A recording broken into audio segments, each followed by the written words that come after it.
బయట మంచం వేసుకొని పడుకోన్నాడు. అప్పుడు ఎక్కాడు, మా మెట్లు ఎక్కాడు.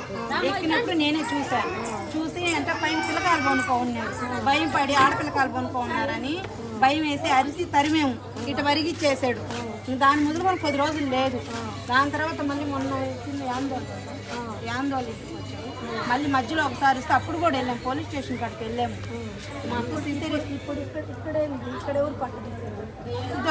సతీష్ వాళ్ళు ఇదో సుమా వాళ్ళు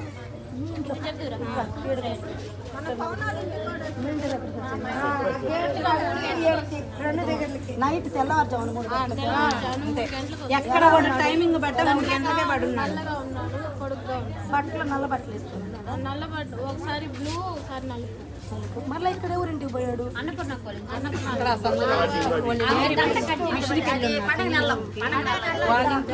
వెళ్ళి ఆ అమ్మాయికి అయితే ఇది కట్ చేస్తే వాళ్ళ హస్బెండ్ పక్కన కొనుక్కొని లేసేసాడు. లేచేటప్పటికి వాడు ఏం చేసాడు, బయటకు వచ్చేసాడు. చూసాడు అనేసి గోడలు దూకేసి వెళ్ళిపోయేసాడు. చిక్కల తరిమేరు, చిక్కలేదు.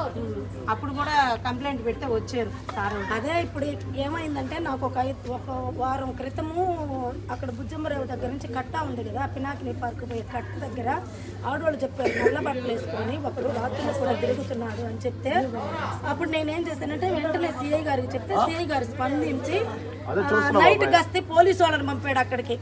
అందుకని అక్కడ పోలీసు వాళ్ళు ఇక్కడికి వచ్చాడు అనమాట. ఇప్పుడు కూడా సార్ ఎస్ఐ సార్ ఇప్పుడు వెంటనే ఎస్ఐ గారు చెప్తే ఎస్ఐ గారిని పంపించారు. ఆ కెమెరాలో పడలా ఆ రోజు మళ్ళీ 2 రోజులు గ్యాప్ ఇచ్చి మళ్ళీ ఇక్కడ పవన్ వాళ్ళ ఇంట్లోకి వచ్చాడు. మీ ఇంట్లోకి వచ్చాడా? పవన్ వాళ్ళ ఇంట్లోకి వచ్చి వాళ్ళ ఇంట్లో కూడా సేమ్ అంతే, తలుపు నెట్టి అట్టే తొంగి చూశాడు. అప్పుడు వాళ్ళ అమ్మ సుజాత అక్క చూసి అప్పుడు ఆమె అట్ట అరిసింది. ఆడమనిషి కదా, భయం వేసేకాడికి అరిసేకాడికి వీళ్ళు లేసేకాడికి గోడ దూకి ఆ రోజు వెళ్ళిపోయాడు. ఆ రోజు తర్వాత మళ్ళీ అక్కడ తొలికమ్మ వాళ్ళ ఇంట్లో పడ్డారు. 3వది ఇప్పుడు కెమెరాలో పడింది కదా, అది తులసమ్మ ఇంట్లో, అది కూడా 2 రోజులు గ్యాప్ ఇచ్చి దాని తర్వాత మళ్ళీ నిన్న ఇక్కడ అంటే 2 రోజులు గ్యాప్ ఇచ్చి ఇక్కడే తిరుగుతా ఉన్నాడు. ఇక్కడ ఈ సాయిలే తిరుగుతున్నాడు కానీ ఇంకెట్టు పోలా. ఒక్కొక్క ఇంట్లో దూరుతున్నాడు. ఇది ఈ సందులోనా పంచులో పడుకోని ఉంటే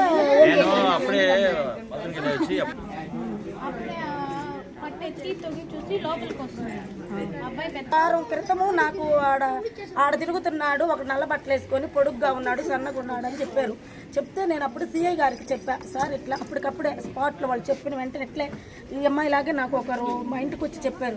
చెప్పగానే సిఐ గారికి ఫోన్ చేస్తే అప్పటికప్పుడే సారు గస్తీ తిరుగుతారు కదా నైట్ టైం, వాళ్ళకి ఫోన్ చేసి మొబైల్ వాళ్ళకి ఆ నైట్ ఇదంతా పొండి ఇట్లా దొంగ తిరుగుతున్నాడు అంటానంటే వాళ్ళు 2-3 రోజులు తిరిగాడు పోలీసు వాళ్ళు.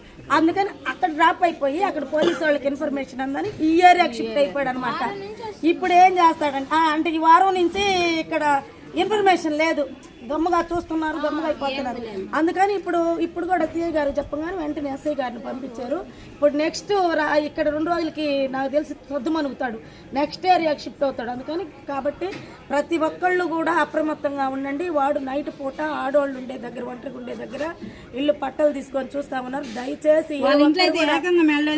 ఎవరైనా సరే అనుమానాస్పదంగా ఎవడైనా కనిపిస్తే దయచేసి 112కి కాల్ చేస్తే పోలీసు వారు వెంటనే స్పందిస్తారు. అలాగే మేము సిఐ గారికి, కమిషనర్ గారికి కూడా చెప్తాము.